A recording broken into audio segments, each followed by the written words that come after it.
कहानी की शुरुआत 5000 साल पहले दिखाते हुए होती है, जहाँ पे हम एक जालिम राजा को हुकूमत करते हुए देखते हैं। एक वो भी वक्त था जब ये शहर आजाद हुआ करता था, लेकिन अब इस जालिम राजा ने यहाँ के लोगों को अपना गुलाम बना लिया है। ये राजा यहाँ के सभी लोगों से जमीन की खुदवाई करवा रहा होता है। असल में इसको एक ऐसे मटेरियल की तलाश थी, एक ऐसी चीज की तलाश थी जो इसको जादुई ताकतें दे सकती थी, और इस वजह से ये पहले से ज्यादा ताकतवर हो जाता और इस शहर पे नहीं बल्कि पूरी दुनिया में ही हुकूमत कर सकता था। बेसिकली इस मटेरियल का नाम एटर्नियम है, जिसकी मदद से ये एक ऐसा ताज बना लेगा जिससे ये अपने अंदर सुपर हीरो वाली पावर्स को हासिल कर सकता है। यहाँ पे मामूल के मुताबिक मजदूर खुदाई कर रहे होते हैं और उसी दौरान एक मजदूर को एटर्नियम पत्थर मिल जाता है, जिसको वो जालिम राजा हासिल कर लेता है और बहुत जल्द ही अपना वो ताज भी बना लेता है, जिसको पहनने से उसे बहुत सी ताकतें मिलने वाली हैं। इसी बीच में हम एक छोटे लड़के को भी देखते हैं जो कि उस जालिम राजा के खिलाफ खड़ा हो जाता है। वो गांव वालों को समझाता है कि हमें इस जुल्म से बचना चाहिए, हमें उसके आगे नहीं झुकना चाहिए। लेकिन जब जालिम राजा को पता चलता है कि ये तो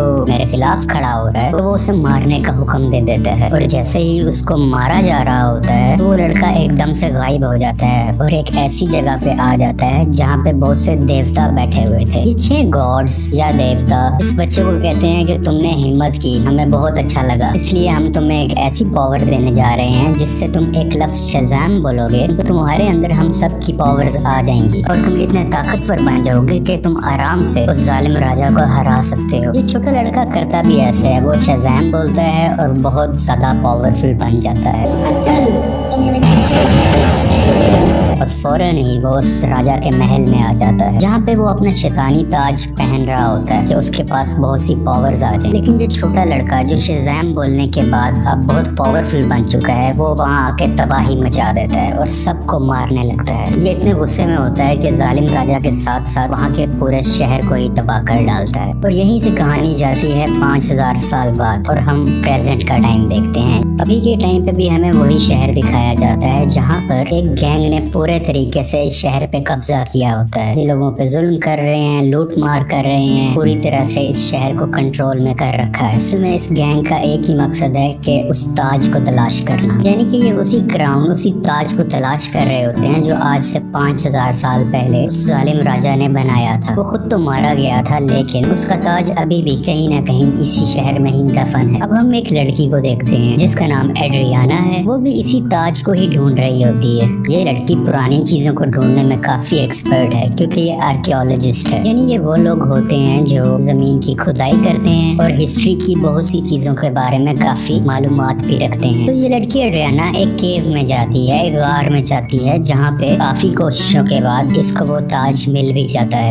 एड्रियाना और उसके साथी इसी बात को लेके खुश हो ही रहे होते हैं, तो हमें पता चलता है कि इसी का एक साथी जिसका नाम इस्माइल है, वो उसी गैंग के साथ मिला हुआ है जिसने पूरे शहर पे कब्जा कर रखा है। तभी इस्माइल अपने साथ आए हुए एक साथी को मार देता है और अपने गैंग के दूसरे लोगों को भी उसी गार में बुला लेता है। अब लोग इसकी तरफ गन पॉइंट करते हैं और उसे कहते हैं कि एड्रियाना हमें तुम वो ताज दे दो। तभी ये लड़की नीचे देखती है और वहाँ पे कुछ वर्ड्स लिखे होते हैं। जब ये उसे पढ़ती है तो इसके मुंह से निकल जाता है शज़ाम। ये लफ्ज बोलते ही वहाँ पे ब्लैक एडम आ जाता है और वहाँ पे आए हुए सब गुंडों को मारने लगता है। इतना मारता है कि वहाँ पे कोई भी नहीं बच पाता। जबकि रही बात इस्माइल की, जो गुंडों के साथ मिला हुआ था, वो वहाँ पे मरने का नाटक करता है, इसलिए उसकी जान जहाँ पे बच जाती है। क्योंकि एड्रियाना ने ब्लैक एडम को जिंदा किया होता है, दोबारा से जगाया होता है, वो उसको कुछ भी नहीं कहता। अभी ब्लैक एडम वहीं पर होता है कि गैंग के कुछ और लोग आ जाते हैं और उस पर एक स्पेशल वेपन से अटैक करते हैं। ये वेपन उसी एटर्नियम मटेरियल से बना होता है, जिसकी मदद से वो ताज भी बना था। और जैसे ही ये मिसाइल ब्लैक एडम को लगता है तो उसे वाकई दर्द महसूस होती है। ब्लैक एडम उस मारने वाले गुंडे की तो जान ले लेता है, लेकिन उस रॉकेट या उस छोटे से मिसाइल के लगने की वजह से खुद भी बेहोश हो जाता है। तो हमें यहाँ पे ये पता चलता है कि एटर्नियम ऐसा मटेरियल है जो ब्लैक एडम की कमजोरी है और इसी मटेरियल से ब्लैक एडम को मारा भी जा सकता है। ये देखते हुए एड्रियाना काफी परेशान हो जाती है और वो ब्लैक एडम को अपने घर ले जाती है। जैसे ही ब्लैक एडम को होश आता है तो वो यहाँ पे एड्रियाना के बेटे से मिलता है। ये बच्चा ब्लैक एडम को कहता है कि आप 5000 साल से उस गार के अंदर बंद थे, अब क्योंकि हमारा शहर गुलामी बसर कर रहा है, वो गैंग हमें जीने नहीं दे रहा, तो आप हमारे लिए एक मसीहा बन के आए हो, आप ही हमारे शहर को उस गैंग से बचाओगे। ब्लैक एडम को यहाँ पे कोई फर्क नहीं पड़ता। वो कहता है कि आज से 5000 साल पहले ये मेरा शहर हुआ करता था, अब यहाँ पे सब कुछ बदल चुका है, तो इस शहर को बचाने के लिए मैं रिस्पॉन्सिबल नहीं हूँ। मुझे इस शहर और यहाँ के लोगों से कोई मतलब नहीं है। और ये बात कहते ही वो घर से बाहर आ जाता है और शहर में फिरने लगता है और शहर को देखने लगता है। इसके बाद हम एक फीमेल लीडर को देखते हैं जिसका काम इस दुनिया में आने वाले सुपर हीरो और सुपर विलेंस को रोकना होता है। दुनिया में ऐसे हालात रखने होते हैं जिसकी वजह से आम लोगों को कोई मुश्किल ना आए और हमारी जमीन को भी कोई खतरा ना हो। वो यहाँ पे एक सुपर हीरो हॉकमैन से बात कर रही होती हैं। कहती हैं कि ब्लैक एडम अब वापस आ चुका है और उसे अगर रोका ना गया वो पहले की तरह इस बार भी बहुत ज्यादा तबाही मचा सकता है, और वो अगर पागल हो गया, वो गुस्से में आ गया, तो उसको रोकना लगभग नामुमकिन है। हॉकमैन इस चीज के लिए राजी हो जाते हैं और अपनी टीम इकट्ठी करते हैं जिसमें और भी बहुत से सुपर हीरोज शामिल होते हैं और सब मिलकर ब्लैक एडम को पकड़ने के लिए निकल जाते हैं। दूसरी तरफ उस गैंग के कुछ लोग एड्रियाना के घर पहुंच जाते हैं क्योंकि उन्हें पता था वो ताज अभी भी उसी के पास है, तो वो ताज लेने ही गए थे। और जैसे ही वो लोग एड्रियाना की फैमिली पे हमला करने वाले होते हैं तो ब्लैक एडम्स वहाँ पे उनको बचाता है और उस गैंग के लोगों को एक बार फिर से मार डालता है। और बचे हुए कुछ लोगों से ये अभी फाइट कर ही रहा होता है, तभी उसी वक्त हॉकमैन की बनाई हुई टीम वहाँ पे आ जाती है और ये सब मिलके ब्लैक एडम से लड़ाई करने लगते हैं। लेकिन अभी भी ब्लैक एडम इन पर भारी था। वो गैंग के लोग और जस्टिस सोसाइटी की टीम दोनों मिलके भी इसका कुछ नहीं बिगाड़ पा रहे थे और आखिरकार ब्लैक एडम वहाँ से चला जाता है। ये जस्टिस सोसाइटी की टीम जो कि हॉकमैन की बनाई हुई टीम है, वो एड्रियाना के पास आते हैं और उससे मदद मांगते हैं कि तुम हमारी हेल्प करो उसको पकड़ने में। लेकिन एड्रियाना उन्हें कहती है कि तुम तब कहाँ थे जब हम पे ये जुल्म हो रहे थे, तुम लोगों को तो मैंने पहले कभी नहीं देखा। एक ब्लैक एडम ही है जिसने हमें बचाया, जब मैं मरने वाली थी तो उसी ने ही मुझे बचाया था। जस्टिस सोसाइटी के लोग कहते हैं जिसको तुम समझ रही हो कि वो तुम्हारी हिफाजत कर रहा है, वो बहुत खतरनाक है। आज से 5000 साल पहले भी उसने हमारे इसी शहर को पूरे तरीके से तबाह कर दिया था। और बिल आखिर ये लोग एड्रियाना को राजी कर लेते हैं और इसीलिए एड्रियाना इन सबको ब्लैक एडम के पास ले जाती है ताकि सब लोग बैठ के आपस में बात कर सके, ताकि वो दोनों एक दूसरे की बातों को समझ सके और इनकी आपस की लड़ाई आपस में खत्म हो जाए। तभी दूसरी तरफ इस्माइल जो कि एड्रियाना का साथी था, वो उसके घर में एंटर हो जाता है ताकि वो ताज वहाँ से ढूंढ सके और उसका इस्तेमाल अपने लिए कर सके। लेकिन जब उसे वो ताज नहीं मिलता तो वो गुस्से में एड्रियाना के बेटे को उठा के अपने साथ ही ले जाता है। यहाँ काफी चालाकी से इसका बेटा अपनी मदर यानी एड्रियाना को फोन कर देता है और सब कुछ बता देता है कि मुझे किडनैप कर लिया गया है, मुझे इस्माइल ने ही किडनैप किया है। सुन के ये काफी परेशान हो जाती है, इसलिए ये जस्टिस सोसाइटी और ब्लैक एडम से हेल्प मांगती है, मेरे बेटे को वापस लाने में मेरी मदद करो। और ये दोनों राजी भी हो जाते हैं और मिलकर उसके बेटे को ढूंढने लगते हैं। यहीं पर हॉकमैन उस गैंग के 2 आदमियों को पकड़ लेता है। मार के पूछने पे उसे पता चलता है कि इस्माइल कहाँ पे है। इस्माइल ने उसके बेटे को एक खुफिया जगह में रखा है जो कि एक रेगिस्तान में है। और जब ये सब यानी ब्लैक एडम और जस्टिस सोसाइटी उस जगह पर पहुंचते हैं तो देखते हैं कि इस्माइल ने उसके बेटे पे गन पॉइंट की हुई है। और यहाँ पे इस्माइल एक राज बताता है कि वो गैंग जो पूरे शहर में तबाही मचा रहा है उसका लीडर मैं ही हूँ और ये सब गुंडे मेरे लिए ही काम करते हैं। इसलिए वो एड्रियाना को कहता है कि अगर तुम्हें अपने बेटे की जान बचानी है तो मुझे वो ताज दे दो। तो ये परेशान माँ उसको वो ताज दे देती है ताकि उसके बेटे की जान बच सके। लेकिन इसके बावजूद भी वो उस बच्चे पे गोली चला देता है और जैसे ही ब्लैक एडम ये देखता है तो वो तेज स्पीड से उड़ता हुआ उसके आगे आकर उस बच्चे की जान बचा लेता है। और यहाँ पे इस्माइल को अपनी लाइटनिंग से जला के मुकम्मल तरीके से खत्म कर डालता है। यहाँ पे ब्लैक एडम भी हॉकमैन से मिलता है और उसको एक बहुत बड़ा राज बताता है कि आज से 5000 साल पहले वो लड़का जिसने जालिम राजा के खिलाफ आवाज उठाई थी वो मैं नहीं था बल्कि वो मेरा बेटा था। और जब जालिम राजा मेरे बेटे को मार रहा था तो वो उसी वक्त वहीं से गायब हो गया था। इस चीज को देखते हुए जालिम राजा को बहुत गुस्सा आया क्योंकि अब वो मेरे बेटे को तो ढूंढ नहीं पा रहा था, तो उसने मुझे मेरे घर वालों को पकड़ लिया और हमें बहुत मारा पीटा। हमें इतने बुरे तरीके से मारा गया गया कि शायद कुछ जानवरों पे भी ऐसा सलूक नहीं करता। देखते ही देखते मेरी वाइफ वहीं पर मारी गई और मैं भी तकरीबन मरने ही वाला था, तभी मेरा बेटा मेरे पास वापस आ गया, जिसके पास बहुत सी शक्तियां थी, बहुत सी पावर्स थी और उसने अपनी सारी पावर्स मुझे दे दी। यानी कि अब सारी पावर्स मेरे अंदर आ चुकी थी। अभी हम दोनों बात कर ही रहे थे, तभी जालिम राजा के लोगों ने एक बार फिर से हम पे हमला कर दिया। वहाँ पे मैं तो बच गया क्योंकि मेरे पास बहुत सी पावर्स थी, लेकिन मेरा बेटा मेरी आंखों के सामने ही मारा गया। अपने बेटे को मरता हुआ देख के मैं आग बबूला हो गया, यानी मुझे बहुत गुस्सा आ गया और मैंने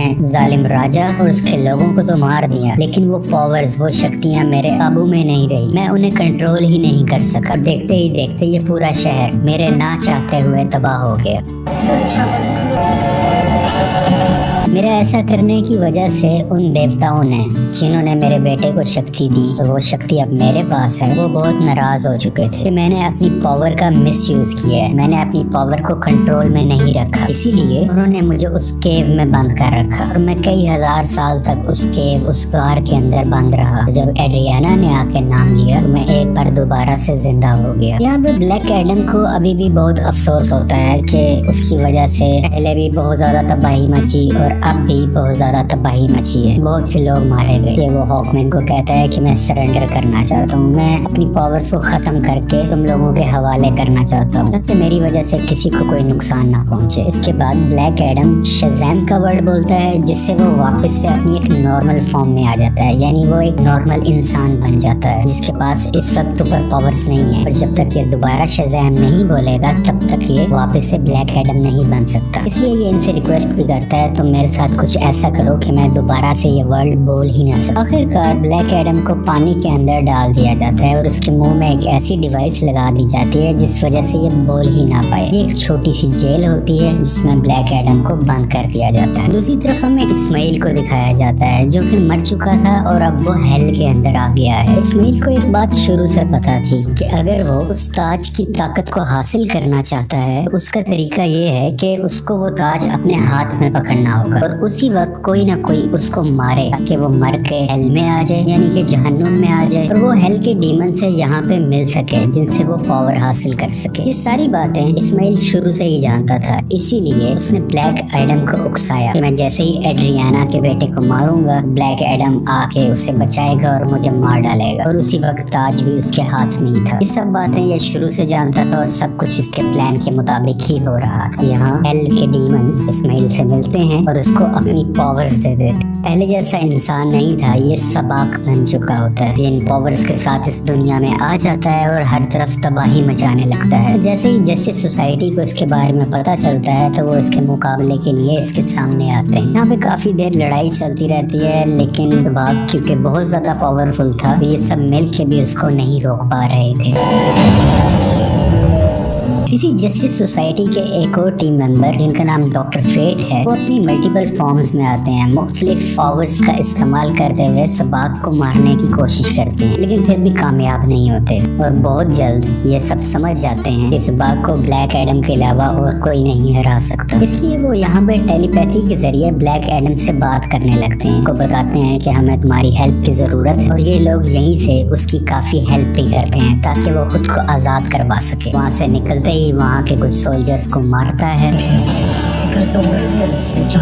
पानी से बाहर आता है और बाहर आते ही सीधा शज़ैम बोलता है, जिसकी वजह से उसको ब्लैक एडम्स की पावर मिल जाती है और बगैर वक्त ज़ाया किए सबाक के पास जाने लगता है। दूसरी तरफ जस्टिस सोसाइटी के लोग अभी भी सबाक से लड़ रहे होते हैं और इसी दौरान उनका एक साथी डॉक्टर फेट वहीं पर अपनी जान से हाथ धो बैठते हैं, यानी कि मारे जाते हैं। हॉकमैन भी काफी ज्यादा सबाक से लड़ रहे होते हैं, लेकिन इनकी कोशिशें कुछ ज्यादा कामयाब नहीं होती। लेकिन अच्छा तो तब होता है कि उसी वक्त वहाँ पे ब्लैक एडम भी आ जाता है और अब ब्लैक एडम और सबाक की काफी लड़ाई होती है। ये फाइट काफी टक्कर की थी, लेकिन वक्त के साथ ऐसा लग रहा था कि सिर्फ ब्लैक एडम ही है जो सबाक को हरा सकता है। और कुछ ही देर के बाद ब्लैक एडम सबाक के सर को पकड़ के उसके 2 हिस्से कर डालता है और उसको मुकम्मल तरीके से फाड़ कर आखिरकार सबाक की जान ले लेता है। इसी वजह से सबाक की मौत हो जाती है और सब कुछ सुकून में आ जाता है, सब कुछ ठीक होने लगता है। शहर के लोग ब्लैक एडम को अपना अपना मसीहा मानने लगते हैं। वो सब इस बात को मान लेते हैं कि ब्लैक एडम ने हमें और हमारे शहर को बचाया है। इसके बाद हम उसी लेडी को देखते हैं जिसने जस्टिस सोसाइटी की टीम को बनाया होता है ताकि वो ब्लैक एडम को रोक सके। वो यहाँ पे ब्लैक एडम को कहती है कि ठीक है, तुम्हें जो करना है वो करो, लेकिन तुम अपने इस शहर से ना निकलना। तुम इस शहर के लोगों के मसीहा बनो,